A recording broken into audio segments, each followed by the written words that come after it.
বন্ধু, একটা নতুন ব্লগ ভিডিও নিয়ে চলে এসেছি। এখন রয়েছি বড়জাগলি, যেখানে এবারের বেশ ভালো থিম করেছে এবং প্রতিমাও ভালো করেছে। তো আমি সম্পূর্ণ তুলে ধরার চেষ্টা করব। আর বড়জাগলিতে কোথায় কোথায় বেশ থিম করেছে এবং প্রতিমা করেছে সেটাও এই ভিডিওতে দেখাবো।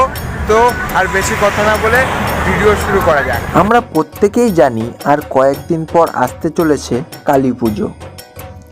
এই ভিডিওটা ঠিক ষষ্ঠীর দিন পৌঁছে গিয়েছিলাম বড়জাগলিতে টপ দুর্গাপূজা পরিক্রমা করতে। তার পরপরই খুব ব্যস্ততার মধ্যে থাকার কারণে গত এক সপ্তাহ মতো চ্যানেলে ঠিক মতো ভিডিও দিতে পারিনি। তাই এই ভিডিওটি থেকেই গিয়েছিল আমার কাছে। আমি ভাবলাম যেহেতু ভিডিওটি রয়েছে, সবার সাথে যদি শেয়ার না করি তাহলে এত কষ্ট করে ব্লগ ভিডিওটা কেন করলাম। হয়তো অনেক দিনই হয়ে গেল, আর কয়েকদিন পরেই আমাদের দুর্গা মা নতুন রূপে আসতে চলেছে কালী মার হয়ে। এই ভিডিওতে বড়জাগলিতে দুটি ভালো প্যান্ডেল থিম এবং দুর্গা প্রতিমা করেছিল, সেটাই এই ভিডিওতে তুলে ধরার চেষ্টা করেছি। দেখতেই পাচ্ছ, উল্টো দেখাচ্ছি যত সম্ভব। আমি বলে দিই, বিধানচন্দ্র রোডের সামনে আমি পাশেই দাঁড়িয়ে রয়েছি। ওই সামনের দিকে একটা ভালো থিম করেছে এবং প্রতিমাও ভালো সুন্দর করেছে। আর সেখানে আজকে আঁকা প্রতিযোগিতা, আবৃত্তি প্রতিযোগিতা হচ্ছে। তো ওটাও ভিডিওর মধ্যে তুলে ধরার চেষ্টা করব।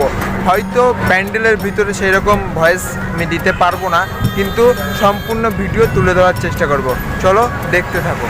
বড়জাগলির নবোদয়, ঠিক আছে, জায়গাটার নাম যত সম্ভব। তো ওই সামনের দিকে যাব এখন, ঠিক আছে।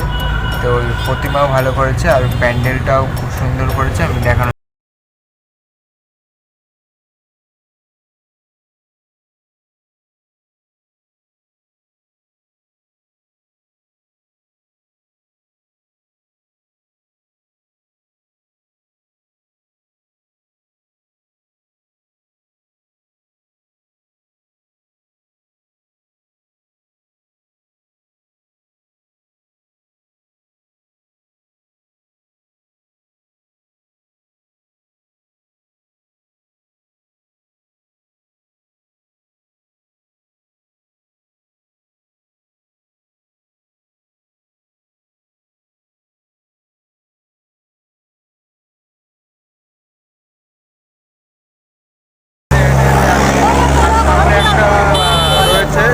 ভালো থিম করেছে।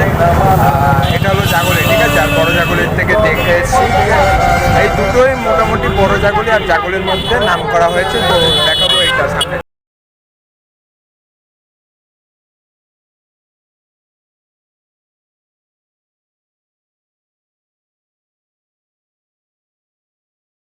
এখন